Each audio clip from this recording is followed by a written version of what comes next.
Welcome Y saludos amigos a nuestra presentación Revenge of the Pod.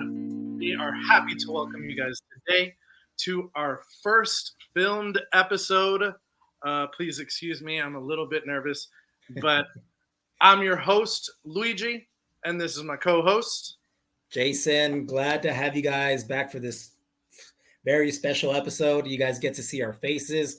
Hopefully it's not too disappointing. I'll tell you that. we lose our tens and tens of listeners. Yeah. But as you guys know, Revenge of the Pod is a pop culture pod primarily focused on movies and television. We do go over sports, we go over music, and of course some of the current events that are going on in the pop culture world. So let's get into it. Jason, how you been, man? What have you been up to? Not much, man. I saw a movie this weekend. Definitely we'll talk about it. We will talk about it, my friend. Not much. Went over to my parents' house to eat birria tacos. My mom has this homemade recipe, and they are fire, bro. I got to learn that recipe, and I was about to say, you're gonna give that away? Yeah. Oh, yeah. Oh, of course, man. I'm glad to share recipes. Bless everybody with the flavors and food. I'm not stingy. I'm not saying like, hey, it's a secret family recipe. I don't do that. I'm gonna share it. I'm not gonna lie. I'm like that with. You like that? With some that my mom gave me. She straight out told me, she's like, don't give these away. Okay. She's all, yeah, arroz con gandules, you can give that away. People still can't make it like us. And I was like, that's cool. But there's one of a drink from Christmas that she makes, and she gave me the recipe. And me and Gabby make it, mostly Gabby, but I'm going to start trying to make it as well. Called ponche. It's like coquito, but there's way more stuff in it. Yeah, you made that for that one time at the kids' festival thing, right? That's right. Yeah. I gotta have you kids drunk at that festival. That's crazy. Yeah, you did that. It was great. It was a good time. Yeah, kids all went home happy. But yeah, that's pretty much it, man. For me this weekend, it was a pretty chill. Oh, went to the pool. We had a community pool, so that was cool. It was my first time going to the pool this summer, getting ready for summer. So that was cool. That's pretty much it, my friend. What about you? I got strep for the third time. Still recovering from it, but we're not going to get into that. Drinking a tea, helping my throat out a little bit. Been taking some medications, living the dream. Other than that, man, gosh, it's been a minute actually, because our last episode took so long for us to record. So we were having some technical difficulties. That's an understatement, guys. We could not get all three of us in a recording together for a while. So yeah, it was long. Episode will be released pretty soon too. It's not out yet. There's some editing to do because of the technical difficulties. But yeah, hopefully we'll get that will kick off our summer movies, and obviously the summer movies we've already been watching. But as we mentioned in the previous episode, there's a lot of summer movies that we're really excited about, and we got to see one of them. Maybe one of the best ones for the summer. I don't know. Too early to tell. But hey, like one of the best ones I've seen this year. So yeah, we'll definitely get into it. it's gonna be my new everything everywhere for this year. I already feel it. I'm screaming from the rooftops like, guys, y'all need to go see this movie. Yeah. Well, speaking of, we've been telling people this. So it's gonna be Spider-Man Across the Universe Part 1. So hopping right into the trailers because they just announced when Part 2 will be coming out. Moving forward, guys, we're gonna have some spoilers, obviously, so just keep in mind. But obviously, they're gonna do a Part 2. They already, obviously, you saw in the posters and stuff that it's gonna be Part 1. So Part 2 is set to release in March of 2024. Maybe push back. Is that too long? It's not even a year, but it feels long, right? Well, just because of the way the movie ended. But dude, I was like, Christmas, release it on Christmas. You know what I mean? That's how I felt, bro. Same year. Remember when they did that with The Matrix and the last one sucked? Oh, I never saw Revolution. Never saw it. I didn't mind it, but everybody else hated it. So Did they tease like a second part? for Revelations, well, Reloaded came out that summer, and then Revelations came out in the fall. Oh, I thought you meant like the new one, Revolutions, Oh, right? no. Oh, I don't know what the last one is called. I just remember it's Reloaded. Revolutions, isn't it? The new one, sure. I don't know. I don't know either. Backwards in Okay. time. Sorry, guys. We swear that we do this pod, and we know our pop culture. We swear we do. No, Reloaded was cool, man. You didn't like Reloaded? I liked Reloaded. The third one. The one that I came kind of out like that one too. I did too. Okay. But everybody hated it. Everyone shat on it. I was like, well, they beat the machines. Come on, guys. What have we been waiting for a few Yeah. Well, did they beat them? Well, you know what I mean. Yeah. You sure about that? They mostly beat them. Anyway, a few bits of news before we get into more trailers, though. Glad you mentioned when the next one's coming out. The Writers Guild strike is starting to affect a few more things. I wanted to add some notes in. We got some notes from our new and wonderful endorsers, which are Room 303. We are part of the Room 303 network, guys. If I did not mention that, I apologize. Here we are. Yeah, so we're officially Revenge of the Pod, presented by Room 303. Shout out Jermaine, shout out Nick, shout out EPE, shout out Nevada Putman. So yeah. Yes. We did mention that in our last episode, but I just wanted to remind our audience we will be saying we are presented by. We got some notes on our Writers Guild strike. So I did want to mention a lot of it has to do with that they are trying to replace some writers, not all, but some writers with AI, depending on what the job is. And obviously that's going to kill a lot of work. It's going to it's not really going to work out for anybody who's trying to be a writer because it's going to lower pay, kill jobs. So I can see why they're against that totally, because we've got things like Chat GPT that can make, yes, they can make things, but are they going to make them at the quality that a real person does? Possibly. Well, may I chime in here? Musicians, especially they've been making AI Drake, and his music, if that sounds about pretty much the same, because obviously like they asked an AI, like, can you make a song like Drake would? And since Drake is pretty much the same in all his albums, he was able to make some fire music. Like, do we really need Drake anymore? Like, no, if you just go in and do the same old routine, then AI can replace you. That's a good point. Yeah, that's a good point.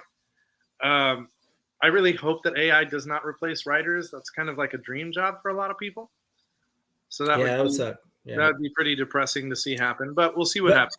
Hey, maybe it's a good thing, because if these writers are like, oh, my job's, I'm not replaceable, then write something that makes yourself not replaceable, right? Because it's pretty tough to actually write something, because it feels like I think there's something about like there's only 28 plots in stories that you can make, and like it's all kind of like the same, if I'm not mistaken. There's a number, but like if you look back at every movie, every plot is pretty much the same. Like you can only follow 28 different plots, if I'm not mistaken. It could be a different number, but I don't remember the number, but I know where you're going with that. Yeah. I want to play devil's advocate a little bit here as well. So let's say that you're a writer, and let me backtrack a little bit. Remember the days before the internet, when we only knew about certain shows, certain movies, certain artists. Right. The internet came out, and all these people that had been making music for decades, and even people who were trying to start making music for decades, were just able to put it out. You just put it out for free. And now we have access to all these different things. Now, mind you, that's hopefully never going to go away, because that's the beauty of the internet, right? But in essence, that's what I feel like AI would be taking away from us, is the idea that you're never going to know what that writer can do, or if people are going to like it, because it's such a subjective thing, right? So what my worry is, how do we know? Are we going to put it back in the hands of executives like before the days of the internet?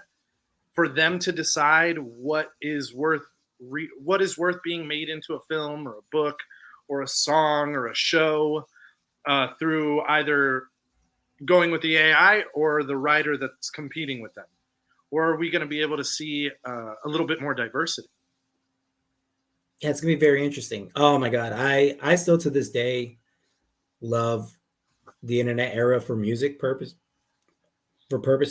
because you got to listen to. Although granted, anyone was able to put music out, like you said, like whenever they wanted, like for free, anywhere you can go find it, and everyone had that access to do that, and we were able to find artists like that, music that we like that we probably would never have heard of if we didn't have the internet. If you think about it, a lot of artists were SoundCloud, for example, like Chance the Rapper, people like XX Tentacion. Like we have never heard them if we didn't find them in that platform where we just search for music. Back in the day, you had to get noticed by a producer, like one of those companies, to be like, oh yeah, we like your sound, we want to market you and all this stuff. And like obviously, you had to listen to the radio for your sound to be heard. Yeah, so I still to this day I think when that started, music just became a lot better. And don't forget YouTube, man. Like YouTube has made YouTube as well. Like now there's influencers from TikTok, YouTube, Instagram. They're making their money just off doing that. And I know musicians and writers and people of all kinds of different talents have used it. That's where my worry about AI comes in. I'm like, are they going to start restricting those things and just start using AI? A little bit of that paranoia in me. Yeah, I mean, we'll see, man. It's very scary, among other things, not just like entertainment purposes, but even other things too. So it's very tricky. I'll say that. All right, I'm going to move on to a couple of things that affect our listeners. I would think is there have been pauses on tons of things. Like Last of Us season 2 is on pause right now.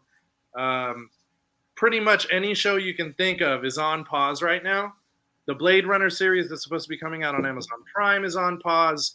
The Thunderbolts movie for Marvel is on pause. Some movies that are supposed to come out at the end of this year are on pause because of this Writers Guild strike. So I'm hoping the writers get what they want, at least to an extent that's fair and gets them the fair wages that they get and aren't so competitive. Like apparently they were using a lot of competitive strategies to get writers to go cheaper through streamers. Like streamers would like auction off what to write about, and then they would just take the person who was willing to take the least amount of money with their script. So that's probably not the best. Not the best. There should be a minimum that each writer gets paid. That'd probably be a good thing to start with. But that's all I am hearing from the Writers Guild strike right now. Anything you want to add, Jason? No, I mean, it's just very tricky. I would say,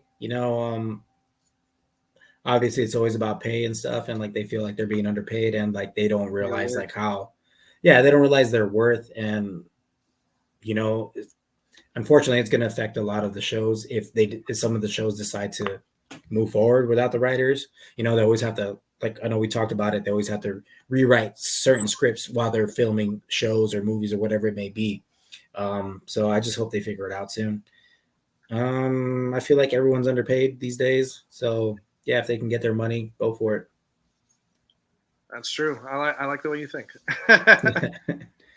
Last bit of news that I've got is, so we've got a great chat that gives us some pretty good information. And the next Silent Hill game is not actually going to be a game.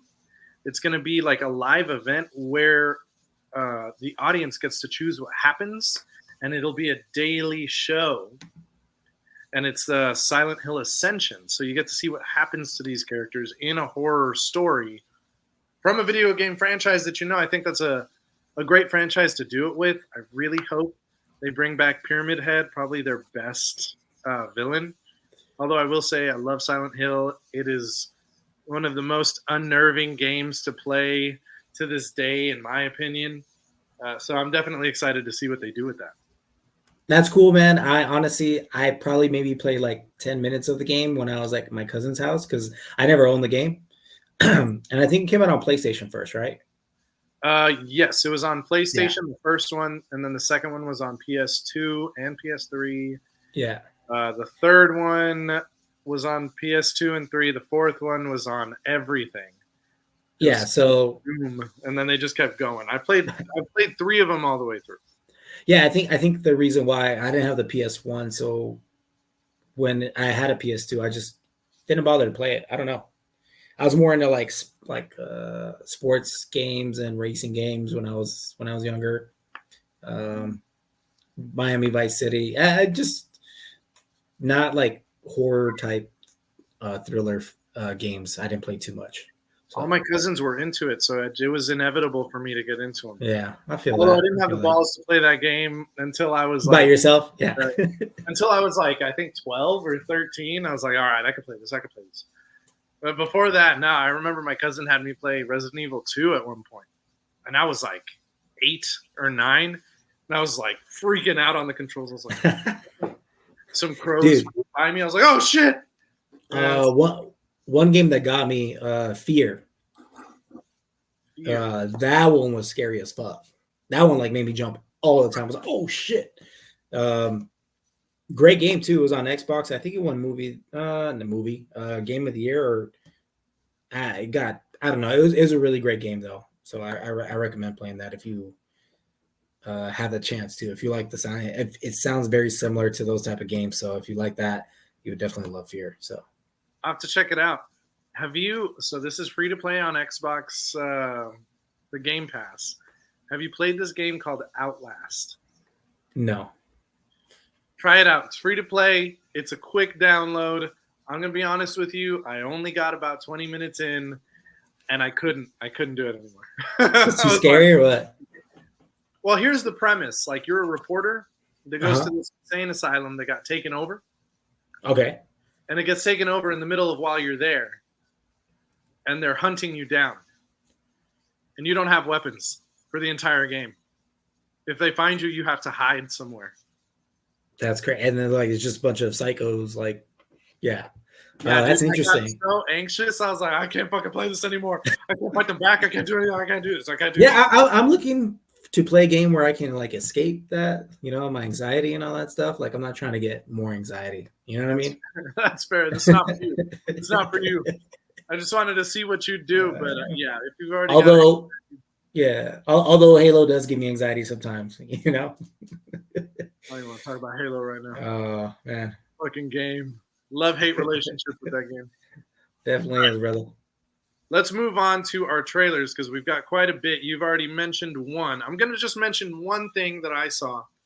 I will say, hopefully by the time you guys see this, Transformers Rise of the Beasts this Friday, June 9th? Yeah, June 9th. Coming out this Friday. Hopefully you guys catch it. Anthony Ramos is in it. It's got all your favorite Transformers coming back. It looks like a good movie. Yeah. Cheetor, bro. Well, you didn't watch Beast Wars growing up, right? I did. Yeah. Oh, Cheetor was my favorite, dude. Cheetor? Yeah. I like Optimus Prime's version, the gorilla. I don't remember. Yeah. I forgot his name. I'm sure my cousin will remind me once he sees this episode. I was like, oh my God, Luigi, why you can't remember? It's this embarrassing right now. So embarrassing, bro. That's coming out. And speaking of cars and car movies, have you seen the trailer for Gran Turismo that's coming out in August? It didn't say what date in the preview that I saw. So if there's a specific date, we can add that in. But have you seen that? I can't say I have. I can't remember. Maybe I did. I don't know. The group chat sent it to us, right?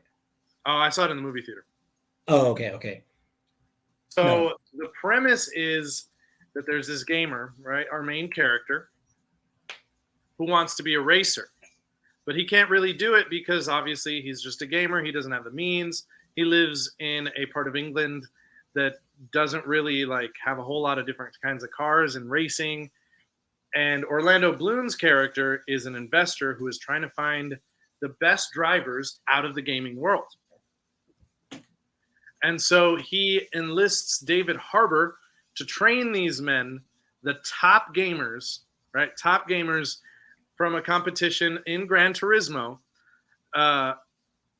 to see which ones will make it to become drivers. And this guy is the only one that makes it. And he gets to actually race Formula One cars. So it sounded like a great storyline, a great plot line. It looks pretty fun. It looks like a lot of fun, man. I'm interested in watching it. I know that any car fan is gonna drool over this movie. So, I mean, Gran Turismo is like known for its special effects in racing games, right? Really? So, I guess my question would be, how are the special effects in this trailer that you saw? It all looks real, like real cars. They're all in real cars. So I don't know. Fair enough. Yeah, none of it. I mean, I'm sure there's CGI in the crashes and some things like that, but it looks like they're actually on Formula One tracks and everything. That's cool, man. Okay, cool. Never played Gran Turismo, but I hear it's a fun game. So, yeah, I definitely go see that. Comes out August, right? August, yeah. I don't know what date. It didn't say it in the theater, so we'll have. I'll come back to you guys on that one. It says August 11th. Wikipedia. Sorry, guys, if that's wrong. We'll see. August is fair enough to me. A couple things that are coming out, or just some news that has come out. Maybe not trailers, but Hocus Pocus 3 is officially got greenlit. I'm not really excited for this, to be honest. Oh, good. Although I enjoyed the second one, don't get me wrong, but I think it was like, we could stop there. You know what I mean? It was for the nostalgia that you liked it. Yes, correct. I don't know if I'd be the way it ended too. The second one, I was like, oh, perfect. Don't need a second one. Do not bring the Sanderson sisters back. They're going to bring the Sanderson sisters back. I guess maybe a lot of people viewed it on the streaming for Disney Plus. So gotta keep making. I was one of them. You know what I'm saying? It's all about money, and it's going to be so. Like, for example, let's say streaming service didn't exist anymore, right? I think this movie, the third one that comes out, would be ones that would just go straight to DVD. You know what I'm saying? Oh yeah. I mean, the second one looked like that. Yeah. You're not wrong. You're not wrong. It was still fun. You're gonna fucking hate me for this. Sorry. No, okay. Look, man, the first one was the best, and I don't think it did very well in theaters either. Like it became a cult classic. And the second one was just like, I enjoyed it. What I haven't watched it again, but you know what? Halloween's coming around the corner, so we might. But probably not. I'll probably watch the first one again. So, but yeah, all my Hocus Pocus fans out there, how do we feel? Let me know, because I'm not too excited about it. Talk to Gabby about it. She's a big fan. She's probably gonna be like, yeah. And then she's like, probably because you want to see it with her daughter, and she's gonna be like, that's also true. Yeah, that's cool too, and she's of age too, so she might be excited for her. So she loves she loves both the first and the second one. Yeah, so hey, you know what? Maybe it's not for us; it's for the kids. Okay, so I mean, I say that all the time, and you still tell me no. I guess. Oh man. Well, last bit of news that I have before we hop into our TV land. So I don't know if we mentioned our podcast, but How to Train Your Dragon is getting a live action movie. Did you ever watch How to Train Your Dragon, Luigi? Yeah, very good. All three of them loved it. Really fucking good movies. Really good, right? Yeah. Okay. Yeah. So if you guys didn't know, they're making a live action version of this, which is, I mean, it's a little scary, right? Live action renditions. You know, they're Little Mermaid did awesome, right? So it's up or down. But they did cast Hiccup, the main character, and his love interest, Astrid. And it's going to be none other than so Hiccup is going to be played by Mason Thames. If you guys don't know that name, like I didn't, I had to look him up. He's actually the kid that played the main character in Black Phone. The Black Phone. He's the one that got abducted. Okay. Yeah. Thank you. Yeah, he's going to play Hiccup. And then the girl that plays Astrid, the love interest, is going to be played by Nico Parker. and I was not too familiar with that name, but she She's the plays daughter. Joel's daughter in The Last of Us, the TV show. That's Yeah, right. the one that She- spoiler alert, died. But yeah, she's gonna play Astrid. So they casted them.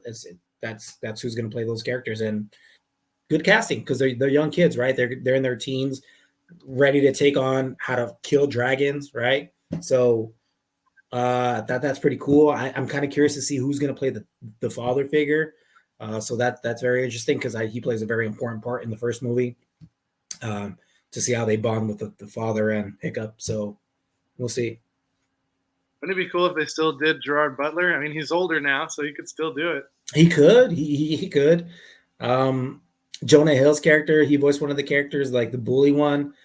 Obviously, Jonah Hill's a little older, so he can't play a teenager. But yeah, but I hope they get someone comedic to play those. Obviously, the ensemble or like the supporting cast. I hope they get like some comedians because you need some comedic relief in that movie for sure.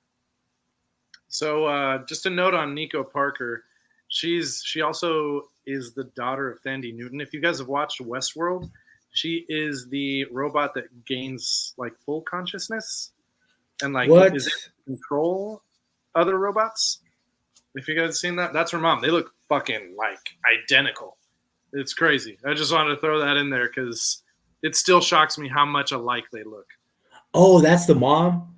Okay, so I've only seen season 1 of Westworld. Is she the one that gets shot in the belly, right?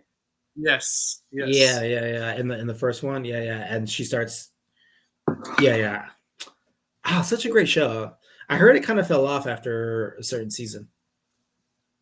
2? Season 2, they still had me, and then Gabby didn't want to watch season 3. I tried to keep going, but it just gets so convoluted that you're like, this is an effort to watch. Too much. That sucks. Yeah. The first season was so good. It was so good. I thought it was going to be their next Game of Thrones. I really did. Yeah. But yeah, that's Nico Parker's mom right there. Wow. That's crazy. I love her too, man. She's a great actress. Yeah, she's really good. I hope to see her in more things as well. Is that your last trailer? That was it, man. Let's get into some TV land and then our final feature presentation. We'll keep it nice and short today. Land. All right, TV land. Jason, let's let our audience know where we are on the show that everyone's talking about, even though it just ended. Succession. We're catching up, guys. So this is a late hot take, but we at least want to take you on to our journey. To all the new listeners out there, we have late hot takes of stuff that we haven't seen because, come on, let's be real, guys. We can't watch everything, you know. We're sports fans. We have jobs. We have lives that we tend to. And we just want to give you our first reactions of where we're at. So we are in season 3, just finished episode 4, both of us, right? Mm-hmm. And I still feel the same way as I feel about the characters. So good for you. I hate them all. You hate them all? I love Greg, dude. I can't help but like Greg. Yeah. Greg's like Greg's the cool, one man. character that I'm like, I do like you. You're as shitty as the rest of them. Like if you give him a chance, he will be just like them. But he has somewhat of a moral compass. Can I say this? For the hopefully we get some YouTube watchers. You kind of look like the Puerto Rican Kendall Roy right now with that lighting. I'll say that. Well, I don't know if that's a good thing. I don't think it's a bad thing. Well, there you go. I think Kendall Roy is an unattractive man, but hopefully a good-looking Puerto Rican Kendall Roy. Go ahead. Sorry. No, I was just gonna say Greg he's just likable, man. That's the only thing that keeps me with him. It's not that I think he's a great guy. It's just he's really likable. He's still got manners. He's not trying to be as pushy as everybody else. And I respect and really like Logan as well because you get what you see with Logan. As much as like he plays the game, you do get what you see with him more than anybody else. Yes, but also his kids wouldn't have been the way they are if he had been wasn't the way he was. Yeah, exactly. Yeah. Oh yeah. trust me, I don't like Logan as a man. He also Yeah. probably knew a whole lot about what was happening on those cruises. Oh, for sure, dude. It just I don't know, and I just feel for Kendall personally, just because I mean the way it ended in the second season, right? Like his dad was like, would it have ever been me? Would you have ever let me be CEO? And he's like, no. He's like, why? He's like, because you're just not a killer. You're not. That was rough. You're not it. And what did Kendall do at the very end of season 2? He became a killer, dude. It might have overwhelmed him, though, as you can see it in season 3. It's kind of overwhelming him. Like, am I really this person? Am I a killer? Maybe I'm not.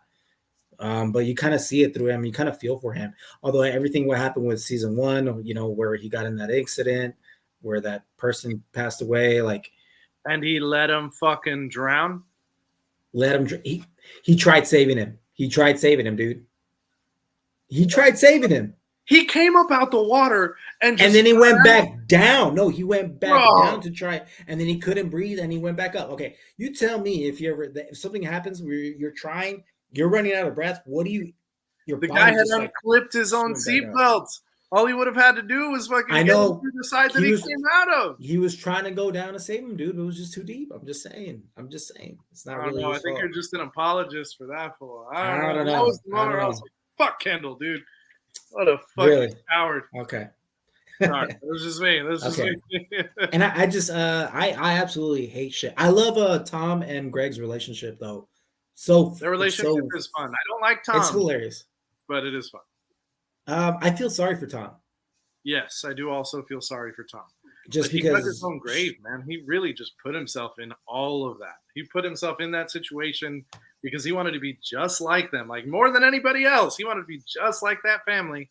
He wanted to be accepted by that family. That's why I'm like, you did do this all to yourself. I agree. And I just absolutely hate Shiv, dude. Like, she's just so power hungry. Like, it's ridiculous, dude. And like, just the way she treats Tom and stuff, like, it's not cool, man. She's like a perfect example of why people don't like politicians. Right? She's much like a politician. So two-faced. Mm-hmm. And I think Roman is a spineless little man. Definitely spineless, and he it's crazy when you think about like how he was like, I was bullied as a kid, like they treated me like a dog, and they put me in a kennel and like chained me up and treated me like a dog, and like I was bullied and blah blah, and like everyone's like, no, like you wanted us to do that, like you enjoyed that. And it kind of makes sense now, like as further along you go through the season, he likes being like treated badly. Yeah, treated badly, like that gets him off. And his with his relationship with Jerry, which is I think that's a very odd relationship too, but it's very fun, it's very entertaining. Jerry's trying to avoid it as much as possible, but she kind of likes it too. Girl. Yeah, she does like the attention, especially younger. Oh man. Good show. I will say that it's just, it depresses me watching it. So it's hard for me to binge it because I'm just like, the world is terrible every time I watch that show. Well, yeah, it also makes me think of like how companies really are. Because like, if you think about it, right, CNN is definitely owned by like a big corporation, and Fox News as well is owned by like a very big corporation. And like, you kind of wonder, like, does that main person that owns them, owns a lot of their shares, do they kind of steer them to say certain things, right? I don't know. I would say that to an extent they ask them to cover certain things, probably. But I mean, they most likely just go with whatever the ratings are. And people like to get mad at bullshit. And so that's exactly what the show like emphasizes whenever they're talking about the channel that they've got. Yeah, ATN. Yeah, it's crazy, dude. It's just absolutely ridiculous. In the end, obviously we're in season 3, episode 4. There's obviously the season 4 ended, and that's the final season, and they said it was going to come to a close. So in your honest opinion, who do you think ends up succeeding, or what do you think happens at the end of season 4? And we're going to put in our guess right now. We're going to be completely wrong, most likely, but what do you think? What do you want to happen? I don't know. What would be your guess? I think Logan sells the company. You think Logan sells the company? Just full on sells it. Nobody gets it. His kids. Doesn't leave any money towards the kids. Yeah. That's, I mean, I don't know. I would like that. Yes, but like, fuck you guys. You're all on your own. Okay. It's like none of you have ever shown that you can really do this correctly. You've stepped on each other and on me, and none of you can actually hold down the business the way I have. And then he dies. I like that.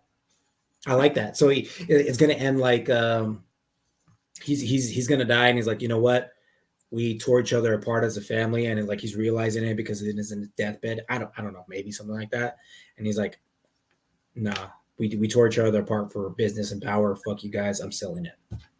Oh, you're so sweet. I was thinking more. He just wanted the fucking money. He wasn't gonna fucking deal with that. Oh, okay. I don't know. I don't see him as a sentimental type. Remember that episode? Go to his when they had him tour his like childhood home, and he was like, "I don't want to get off." Yeah, it's there. Oh yeah, yeah. That's so fucked up, right? I would say, as much as I hate to say it, Shiv. I think Shiv takes it. She makes the most sense. Her or Kendall. It doesn't really make sense for anybody else. Yeah, I don't know. I would really like maybe Jerry to take over and keep being CEO, but it doesn't look like that's going to happen. So I don't know, man. It's very tough. We'll see how we feel at the end of season 3. We'll see our thoughts at the end of season 3, right? We'll get a lot more insight, and then season 4 will tell us everything we need to know. But all right, guys, we'll move on because we know we're behind, so we're not going to stick to Succession too long. We're going to get into our main event, our feature presentation of the evening, Across the Spider-Verse, Spider-Man Across the Spider-Verse.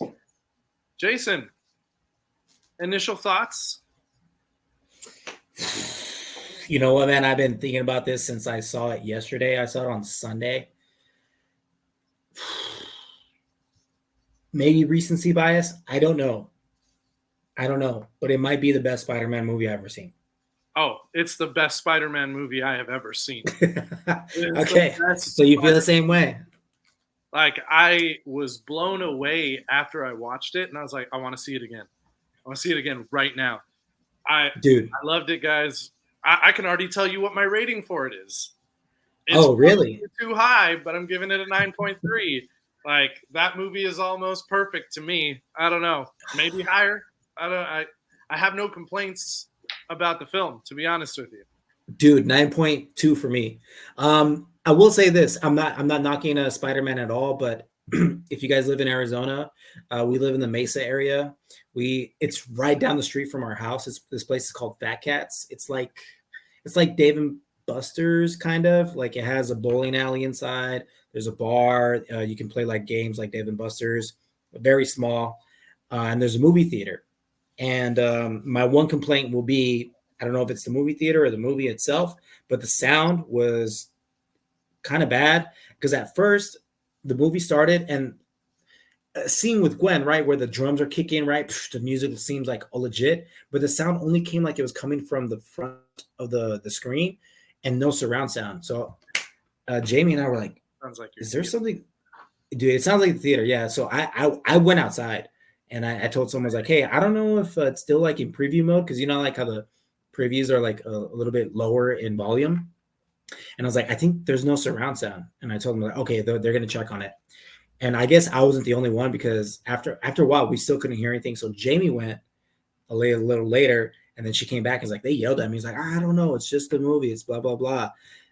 But I guess other people complain too about the sound, dude. So I don't know. I think it's just a movie theater. So if you guys go to Fat Cats to watch movie theater in Mesa, I would maybe, I don't know, if you want to go somewhere where like the sound, like if you know it's like an action movie, like maybe go there if like it doesn't require the sound too much. So I don't know. That was my only knock about it. But everything else, dude, I was still blown away, dude. the animation by far, like I thought the animation was great in the first one, and I didn't think they could surpass that. And boy, was I wrong, because they did. The animation itself was just amazing, dude. The villains, like the vulture in the first one, like how it just looked like like Renaissance type artwork, was just fucking amazing. But then you go into all these different worlds, it was just fucking just fucking blew my mind, dude. I liked the vulture artwork specifically because it looked like a Da Vinci, like a sketch. Yeah, right. And like with his accent, right? It was like, oh, okay, he's from Italy. Italy, right? Or at least you feel that vibe, right? Because it's different dimensions. So it's not always based in New York, right? It could be based off of somewhere else. And like that artwork just fits it perfect with the like old school like vulture wings and stuff. It just looks so cool, man. I fucking loved it. What a way to fucking get us into this. And then, like, it's following Gwen at first, and we're like, oh, this is awesome. And then Gwen's world too is also amazing. Like, it changes colors in the background and stuff like that. Oh, dude, like I there were so many still shots where I'm like, that's a poster. That's gonna be in my wall. But my whole room's gonna be filled with still shots of this movie. Like, that's how amazing it was as far as visuals go for me. So I'm going to apologize if you guys can hear the sound in the background. I apologize for that. Just try to ignore that. What It's I will not bad. Okay. What I will say is that for Spider-Gwen, I know for a fact, because I've seen the comics, some of her early comics, the originals, like when her first run came out, looked that way. Like, they had the same color palettes. And it's amazing that they used the same style for her character. So I thought that was just a stroke of genius. And I'm so sorry about the sound, man, because I'm going to be honest with you, the sound plays a huge part of the movie. So I'm very sorry that you guys had to watch it like that, because the sound was chef's fucking kiss. Like, the soundtrack was amazing. The music was amazing. They used sound so perfectly in the film that I feel bad that you did not get the same experience with that. The sound was good. Like, we could hear it. It just felt like I needed the surround sound just a little bit louder. Like, I could still hear the music. I could hear the drum sequence. Like, all that was amazing. The background music was awesome. The selection, the production of the sound, obviously the music part of this movie was amazing. There's a soundtrack already out now, guys, available on Spotify, I guess Apple Music as well. Mostly produced by Metro Boomin. Metro Boomin wants some mo, right? He's a rap producer for you guys who don't know who he is. But they have a lot of people come in, like I think Post Malone's in one of them. I could be wrong. Future's in one of them. That was the first one. But that was the first one. Sway Lee's in there, back again. But yeah, dude, it was just absolutely amazing, and I'm glad a lot of these artists like hopped in to like be a part of this because it was absolutely amazing soundtrack. For it as well. Duckworth was back for it, I think, as well. Coily Roy, she's a rapper, but like I think she sounded perfect. It was like one of the earlier songs too. You could hear her voice in the background, and dude, it was just money. Personal favorite for me was Hummingbird featuring James Blake.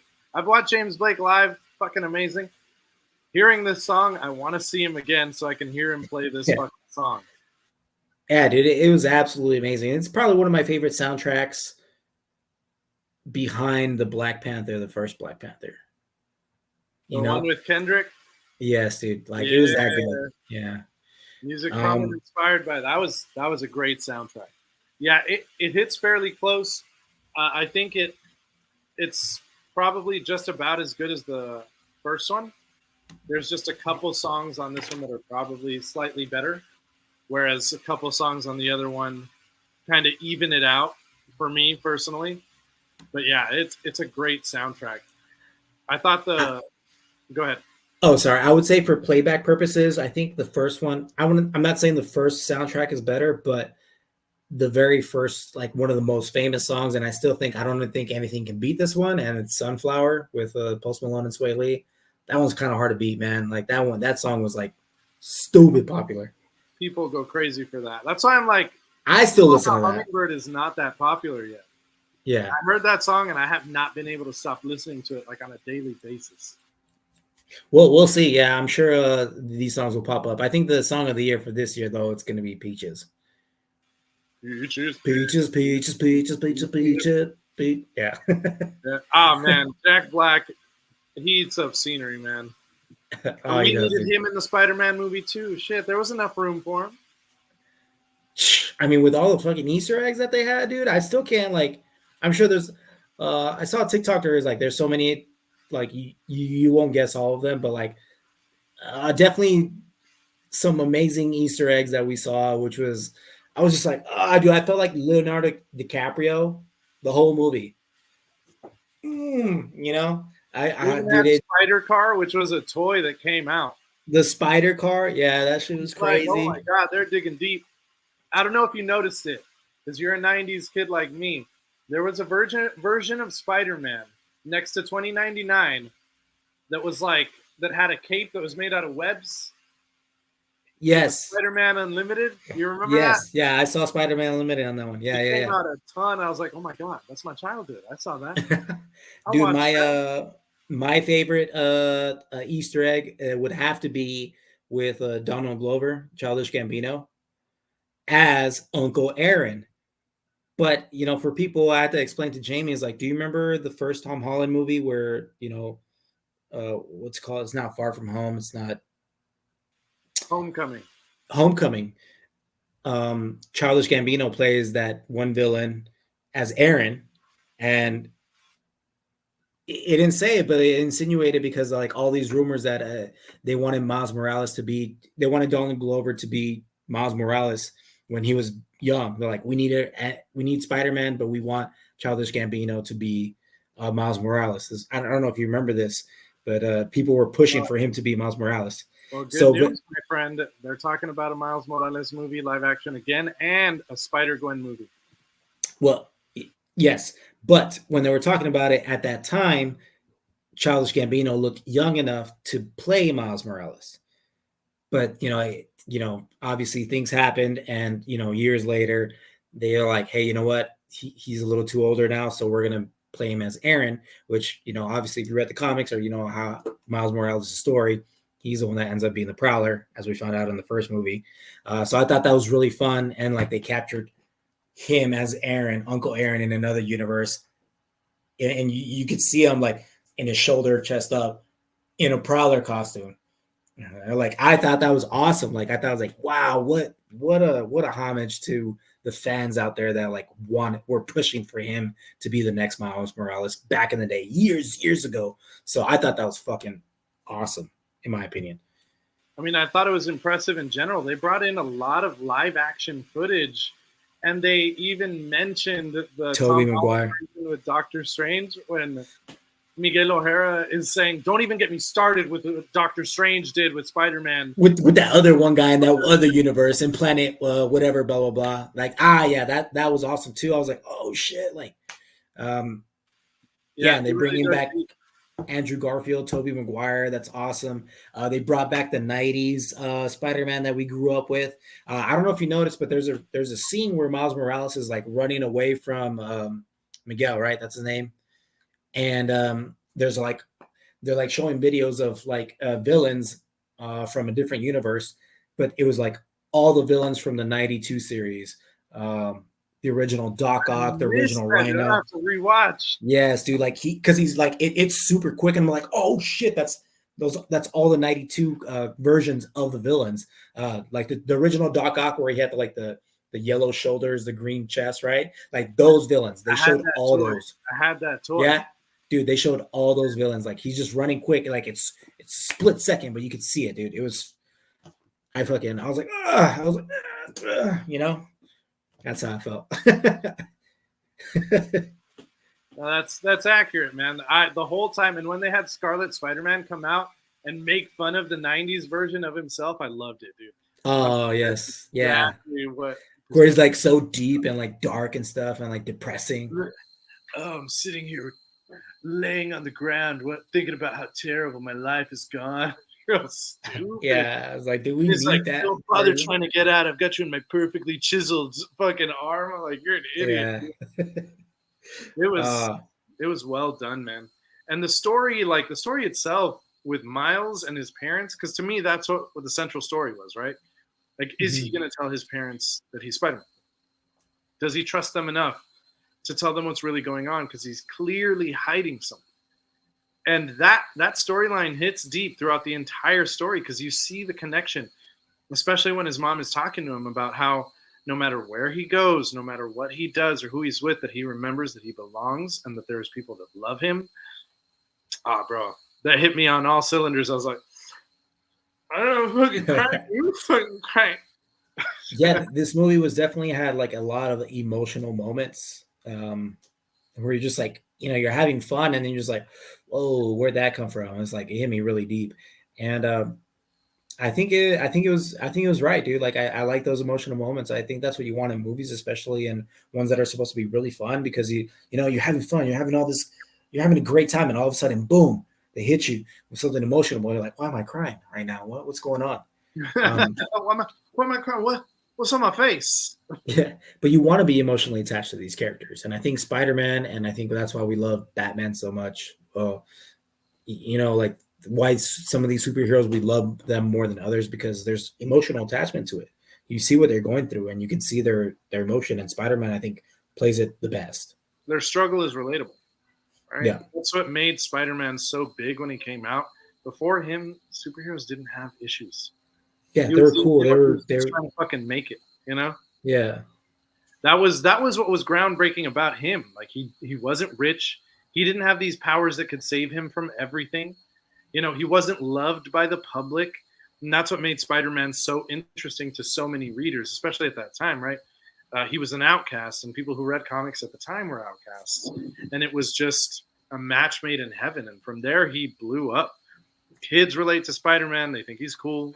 They know he's a young guy. They know he makes mistakes, but he always tries to do the right thing. I mean, the character is primed. I know I'm biased, but the character is primed for being one of the best heroes in film. Oh, I have to agree. He's my second favorite behind Batman. So Batman. yeah, Batman's my number two, but I get it. I get it. yeah. Hey, you know what? That's okay as long as that's 1 and 2 for me. It I doesn't feel like matter which one. I feel like if Christopher Nolan had made Spider-Man instead, everybody would like Spider-Man more. So I'm I don't like, know if I could see a Christopher Nolan Spider-Man. I think it would be different. nah, I can't see He that. doesn't do comedy. I can't see that. But It'd be that's very that's weird why if I you like say that. know that everybody loves Batman so much. I'm like, God damn it, Nolan. You had to I mean, I just grew up loving Batman, so but Nolan definitely was like, yes, fucking some of the best superhero movies here. But man, oh man, are these movies fucking amazing, dude? yeah. I mean, Um, I would say if this trilogy ends the way it should, it could be one of the best superhero trilogies of all time, live action or not. It won't matter. That's how good this film was. I mean, we follow Miles from the beginning when he's gotten a hold of who he is, right? He runs into the Spot, played by Jason Schwartzman, by the way. And at first, he doesn't take him seriously. Schwartzman, the whole time, is just like, "Hey, I'm your arch nemesis, motherfucker. Like, listen I to was like, me." who the fuck are you? Yeah. And I remember, They played that so well. Yeah. I remember seeing the Spot in, I think it was the first episode of the '90s cartoon. I remember watching them fight, and the Spot was one of his. I think it was one of his first villains. And who was his first on the It was a episode? lizard. The lizard. It was Dr. Connors. Yeah. Okay.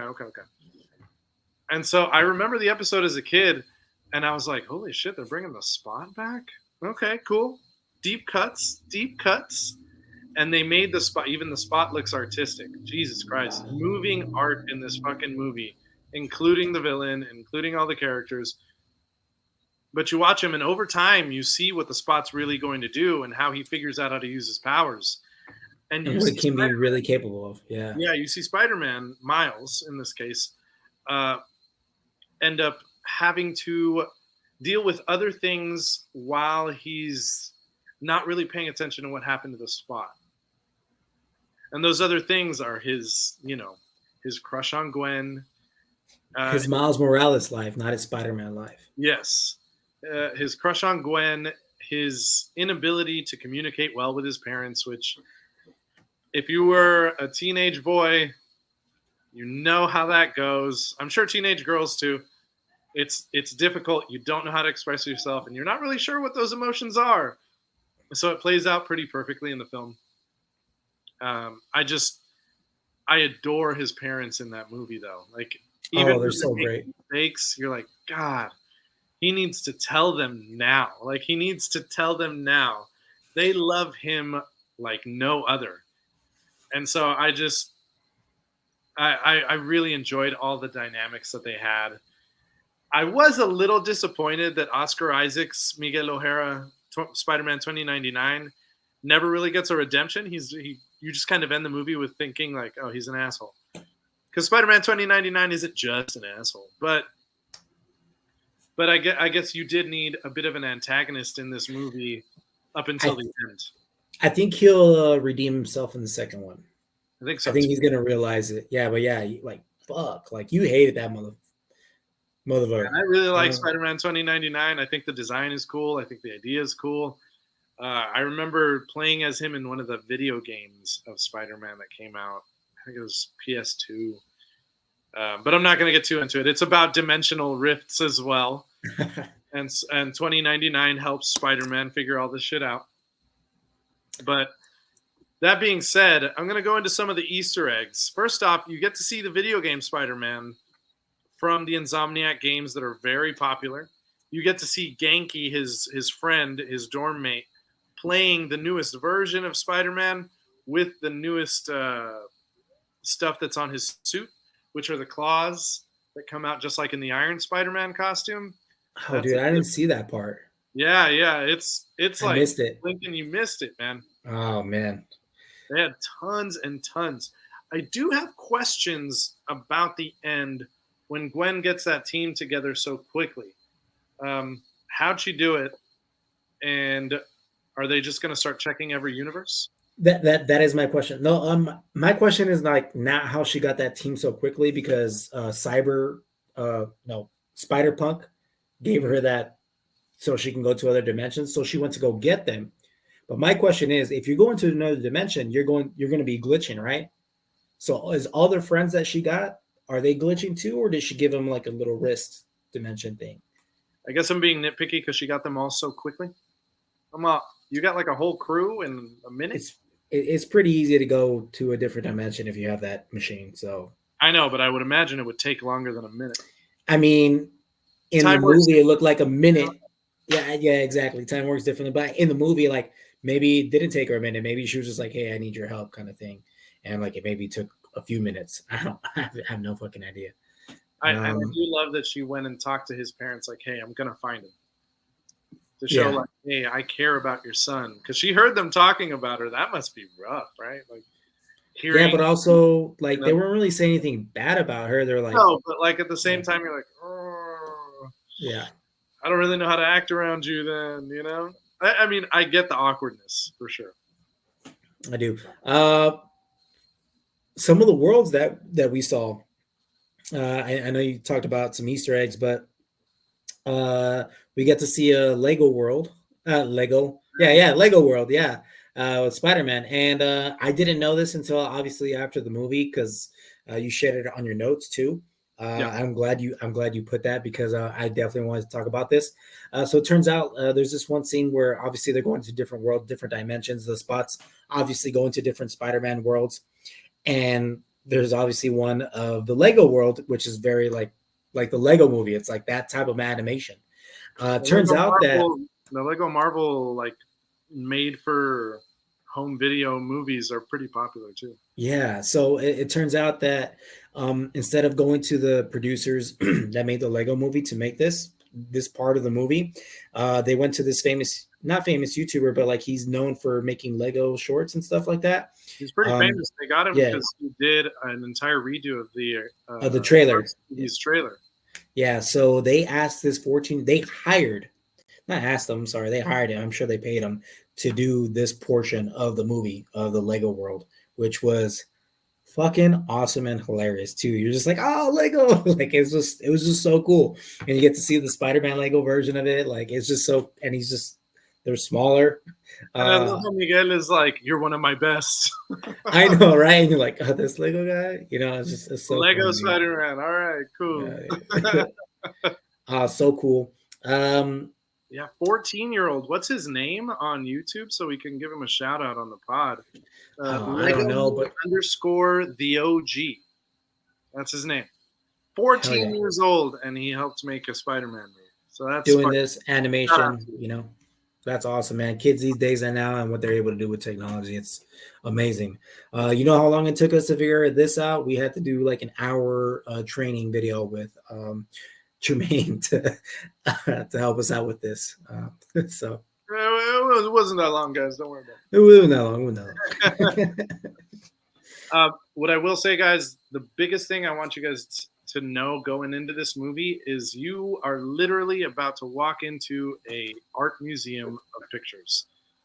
I cannot get over how many artistic styles you see in that film, and they blend so well. Like, you think the first one looks beautiful? Strap in. I was blown away, dude. Yeah. Well put, my friend. Well put. Color palettes are fucking amazing. Those still shots, man. Any you screenshot that movie and anything could be a poster. Huge shout out to Spider-Punk, man. Hobby or Hobie? Hobie. Obi, the English Daniel version. Kaluuya's character, yeah, dude. Yo, man. Yo, his animation was awesome too, bro. And like his character was pretty cool. And you can already tell he was kind of saying like, fuck the patriarchy. Like he didn't like this spider world. And you're like, I felt that. All right, like I was like, he's gonna help in some way. How even though Miles Morales is kind of jealous of him because Gwen was staying with him, right? Like, oh yeah, she sleeps on my couch. You left your sweater over here, right? Yeah. And then Miles Morales is like, oh, I hate that you're so cool. we've all been there, right? You're like, there's this guy that maybe she's friends with him. You don't. Yeah, they're a little too close. He's too fucking cool, man. Like, why is he so cool? Yeah. I would get why she likes him, but I'm not gonna say that. Fuck that guy. Yeah. Exactly. Oh man. No, he was pretty great, and his style kind of reminds you of like the Sex Pistols lettering, like it's almost like newspaper lettering. And all of his movements just look like animations of that. It's really good, considering that he's supposed to be a punk. It makes sense. It was well done. It was very well done. I'm not going to harp too much more on that. I will say, guys, go check it out. $120.5 million opening this weekend. So it has tripled or more than tripled what the original made in its first run. I think this movie is going to be huge. That was in the U.S. too, right? Because I saw globally it made 209, I think. Yeah, I don't know the global first weekend. No, America. Yeah. But yeah, like you said, it tripled their the first one made. And I don't think people were quite ready for the first one. I mean, I knew we were excited. I remember when that first came out, we were like, yo, this looks dope. Loved it. But I think like after streaming services and all that stuff, like when people were able to watch it, I don't think they were expecting it to be like this. I think they were expecting to be less, and they were just blown away. So the second part to this sequel, right? I'm saying it right. I think it's just gonna be a phenomenon. I will say this already. I am cementing this. You said 9.3. I'm giving it a 9.2. Also, it's gonna win Best Animated Picture for the Oscars next year. It's gonna win. I don't think anyone else is gonna beat it. No, sorry. It's almost like art house meets big franchise. Like they're not gonna get beat. Yeah. If they do, that's a robbery. That's a fucking highway robbery right there, dude. Yeah, like something else like animation wise has to blow my mind because like the way all the different animations that they put in this, like are you kidding me, dude? And then the whole cold open explaining Spider-Gwen with its own animation style. You're like, God damn, that was a cold open? Okay. Dude, that drum scene. I wish I need to go to another theater and just watch that beginning drum sequence because I was like, whoa, this is cool. This is dope. It's pretty dope. And I mean, her emotional arc, like explaining how her Peter dies, Jesus Christ, fucking. Oh yeah, how he was the lizard, how he became the lizard. That is crazy. I feel like we have to talk about the end too, Yes. since we're giving a review. Obviously, it turns out that we knew this. Spider-Man, Miles Morales got bit by a radioactive spider.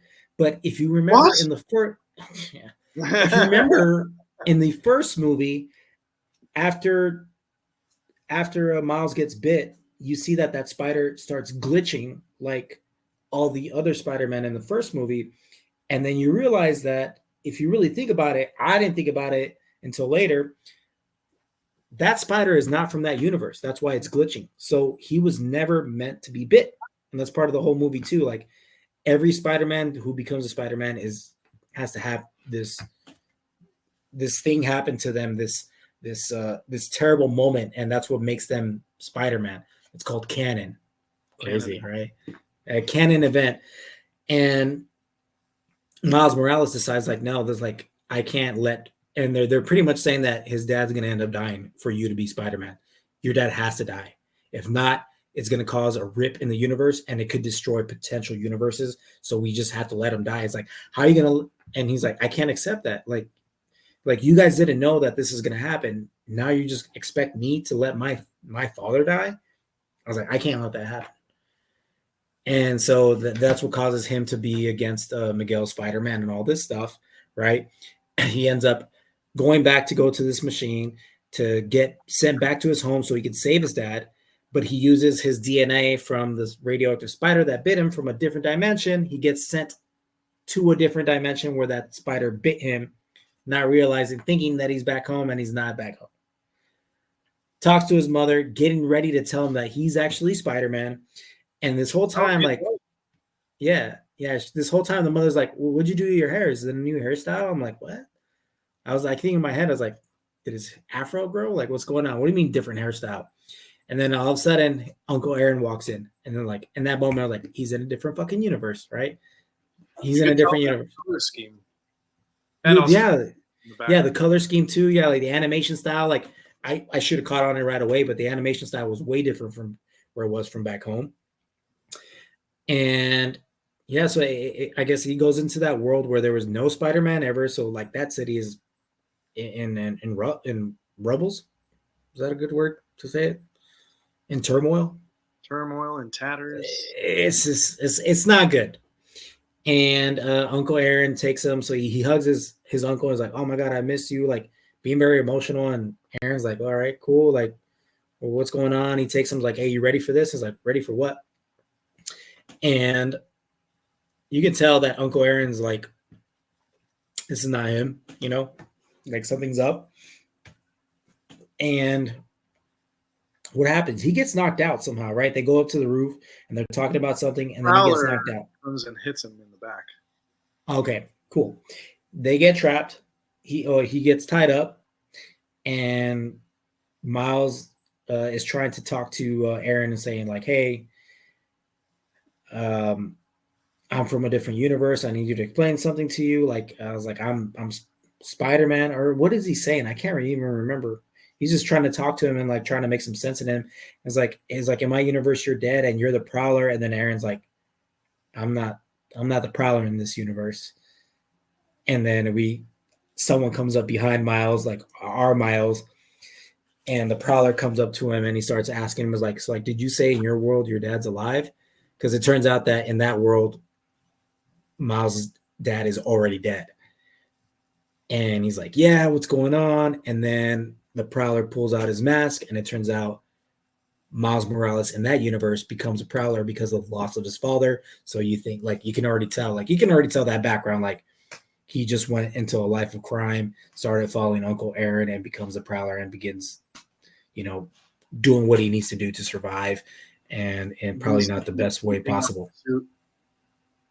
The what?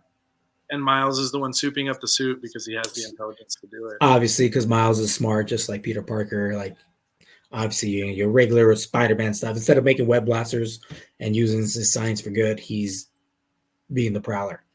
So and that's how we end. I got a theory. I feel like it's it's a pretty safe theory. So obviously they're gonna fight it out, and our Miles, Spider-Man Miles, is gonna whoop his ass, but not to the point where he kills him or anything. But he's going to pretty much find a way to help him become the hero that he was supposed to be, either by getting him to become Spider-Man as well. If O'Hara comes and he's like, "Hey, we can turn you into Spider-Man. We can fix everything," or by like finding a way to get his dad's voice to fucking talk to this new version some way, somehow, right? Or tell him something that his dad would have said, and remind him of what his morals are supposed to be. Yes, and also I just want to give, in the very next movie, I think what's going to happen, because he's tied up to the punching bag with the chains and stuff, just like in the very first movie where Miles Morales ties up Peter Parker, and he's like, "First rule, kid, always watch the hands," and like he gets free, right? I think they're going to pay homage to the very first film. Like Miles Morales is going to get out, and he's like, always watch the hands. Like first rule, always watch the hands, right? Oh, I like that. I think it's going to go straight to that, and that's how he gets free, and they're going to fight. That's just my opinion. Obviously, we need to shout out Peter Parker too, the one that mentored Peter B. Parker. Yeah, Peter B. Parker ends up having a kid, bro. A little. She was adorable, dude. I like the knit that she did. Man, was so he cool. was such a dad. This was such a father-daughter movie. I was like, I'm so glad I watched this with my daughter. Like, this is a great watch. This is a great watch, man. Yeah, speaking of that, did she love it? Oh, she loved it? Oh, yeah. Got that love. She loved the first one. Yeah. I didn't have to awesome. I didn't have to try very hard to get her to watch this one. Yeah, no, it was great. It was great. Guys, I'll probably be trying to give my rating a higher rating because I'm biased. I'm going to leave it at a 9.3 for now. Anything else you want to add, Jason, before we sign off? So far, I will say this. As of right now, the movies that released this year, it's probably my favorite movie this year so far. Same. I'll say that. Yeah. It's a fucking masterpiece. Hey, but hey, we're just barely starting with the summer movie, so hey, who knows? That's true. Yeah. Who knows which movie is going to be coming up on its heels as well. But thanks again for watching, everyone. We appreciate you. Those of you who are listening, we appreciate you as well. Don't forget to follow us on Instagram at revenge_of_the_pod. You see it in our little banner. Those of you who are watching, at Twitter at ROTP Boys, and on YouTube at Revenge of the Pod, no spaces. We hope to give you guys more content like this. We truly appreciate you. We hope you enjoyed our first filmed episode. Love you, appreciate you, and we'll see you guys next week for another episode of Revenge of the Pod. Peace out, guys.